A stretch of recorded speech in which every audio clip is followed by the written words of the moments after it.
Hey, good morning, everybody. Welcome back. It's day 3 here at Origins Game Fair in Columbus, Ohio. I'm Rick, here with Game Trade Media. I've got a couple of gentlemen here from Alligator Alley Entertainment. It is Brian and Rich, and they've come to show us role-playing, something in the role-playing space, which you all know I'm a huge fan of. Gentlemen, please, let's talk about Esper Genesis. Okay. Well, what we did was we took the world's most popular role-playing game that everybody knows and loves, and we adapted it and transformed it into an immersive sci-fi universe complete with new alien species and starships and laser weapons and anything that you could think of that you loved about sci-fi when you were a child. Right. We compressed into this book as best as we can. Nice. And at the same time, keeping the game that everybody already knows and knows how to play. So together. It says 5e compatible. It's 5e compatible, yes. So what was the conversation? You two had to have been sitting down there and been like, how did that conversation even start? What was the genesis? It was a domino effect, actually. I write short stories a lot. So when I grew up as a kid playing fantasy and sci-fi, I used to write a lot of sci-fi stories. For 5th edition, when the DM's Guild came out, I was like, I can make a bunch of sci-fi weapons and armor for 5th edition. So I started doing that. I started showing it around, and then the question was, well, where is this going to be implemented? Sure. Like, where's it going to go? And I'm okay, fine. We have all this stuff. We need people that can use it. Okay, we have that. We need a setting it can go into. Okay, this setting needs, species and aliens, and the backstory just grew from there. Okay. The name went through a couple of different variations. Sure. And eventually we were sitting in the car. I think we were having a conversation, and I just, I was looking at my iPad. I was like, what about Esper Genesis? Like, the Esper concept. And what about Esper Genesis? Everybody was like, that sounds okay. Very cool. Now tell us about the world, because you said you had to create a whole world that this exists in. What's that feel, and what's the name of it and all that? So the main setting, because so every fantasy, like 5e, basic 5e has its own setting. Correct. Where it has your fantasy creatures. So we sort of had to, we had to scale that out and create a sci-fi setting. Now, when you do that, it's a whole different ball of wax because it's a galaxy. Yeah. Planets, millions of stars, and so we created a base setting called the Silrain Arc. Okay. And what makes the Silrain Arc unique is, there are artifacts in space, moon-sized. They're called crucibles. Okay. They generate a power source that is infinite. That a lot of the spacefaring races in the galaxy learned how to tap and apply it to generate infinite resources to power cities, to power weapons, to power, to manufacture advanced technology. Over time, these spacefaring races, some of them began to physically resonate with these crucibles. Okay. And they discovered that they were able to control gravity, control light, start changing one element to another just through sheer force of will. I love it. And those became the first Espers. The Silrain Arc is an arc of crucibles that the spacefarers used to travel in between. Okay. They allow for instant travel in between each crucible. Okay. So those planets formed an accord, very very fragile one, but it's there because of course, what do you do with something that has an infinite resource? Everybody wants it. Everybody wants it. Absolutely. So that was the main setting, and then we had to expand out and say, well, what's in the rest of the galaxy? Right. So we implemented things such as, you have the Accord here, you have space defense, and then you get into modern day things. Of course, mega corporations are going to be involved. What do they do? How do they fit into the culture? And just those questions alone built the entire lore. Okay. That's the universe that so obviously here. You have all new classes, new races for potential playability, right? Yes. What is your favorite class race combination in Esper Genesis? That's not a fair question. It's not a fair question because I know this is your baby, so you're going to love them all. Yes. But which is your favorite child? I will have to say it would be either a Kesh or an Eldori Melder. Okay, and what is a Kesh? So, Kesh are they're one of the major spacefaring races.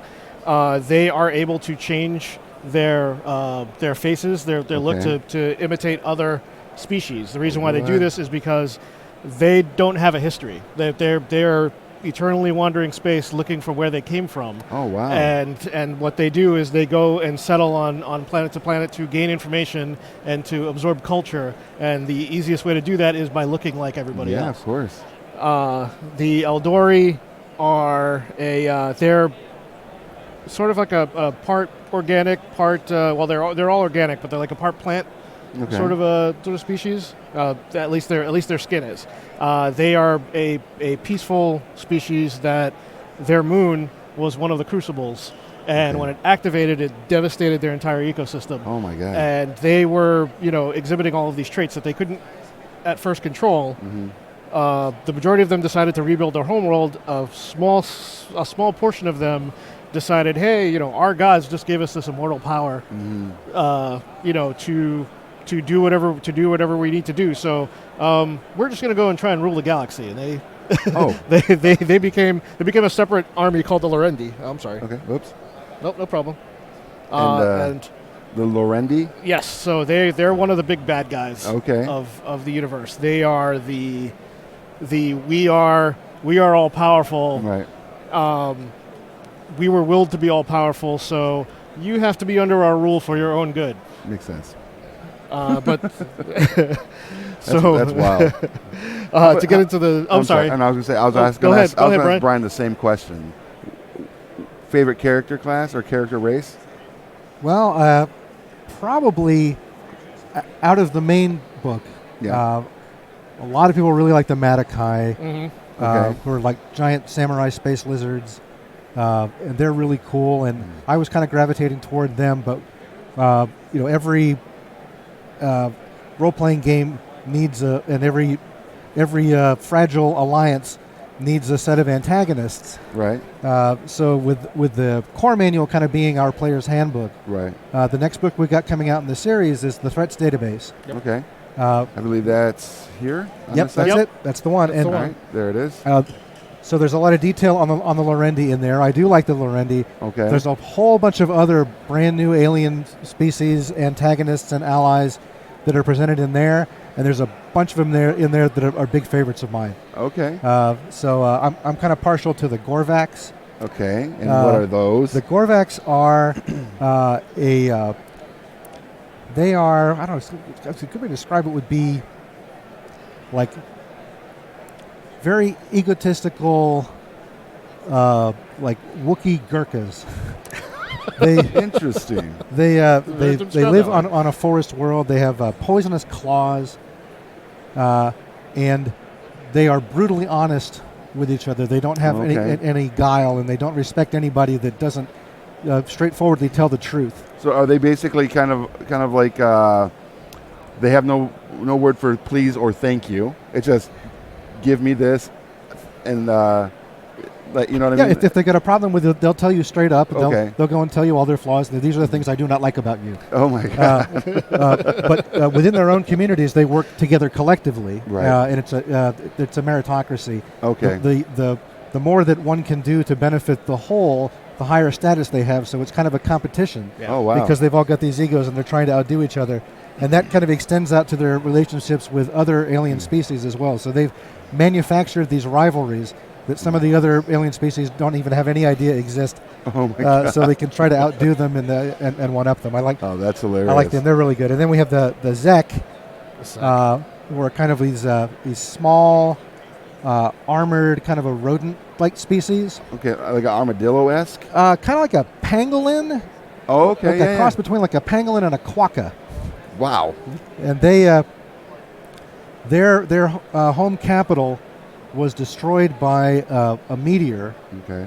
And there were sigils on the meteor that their people translated as a message saying that they were now the chosen race to guide the fledgling races through the upcoming dark times, now that all of the primeval elder races had left the galaxy. Wow. And like halflings, they have a luck feature to them, so things tend to fall their way and go pretty well for them, and they consider this part of their blessing. Okay. So they try to rally together groups of other species that they deputize. That's awesome. And go off into the galaxy to try to right wrongs and help people. Okay. It's kind of their mission. So they're simultaneously adorable and annoying. Oh, that's awesome. Yeah, they're one of my favorites. That's very cool. Now, you all recently, you mentioned before we came on camera that you had a Kickstarter recently for an adventure guide. Yeah. Is that right? So that's for 5th edition? For 5th edition, yes. Yeah, right. So, but that's not an Esper Genesis product. Oh, okay. It's not Esper Genesis. Yeah, okay. that's a fantasy product. Okay. Yeah, for Esper Genesis, the next book is the Threats database. It's coming out very soon. Right. And then there will be like a DM's guide analog, which we're Okay. calling the Master Technician's Guide, which is full of gear and kind of how to make your own ... whatever it is Right. that's Universe. going to be. It's also how to planets and species and spaceships. how to modify your gear, how to build a starship, Okay. how to. But the Kickstarter we just wrapped up Uh-huh. is called Tales and Tomes from the Forbidden Library, and there's the DM that runs our Esper Genesis Twitch stream, who's an author guest here at Origins, Okay. has been running at Gen Con a series of D&D adventures for other authors that they've been streaming. It's in 3 parts, and he loved Esper Genesis so much that he said, "Listen, I've wanted to publish this D&D adventure.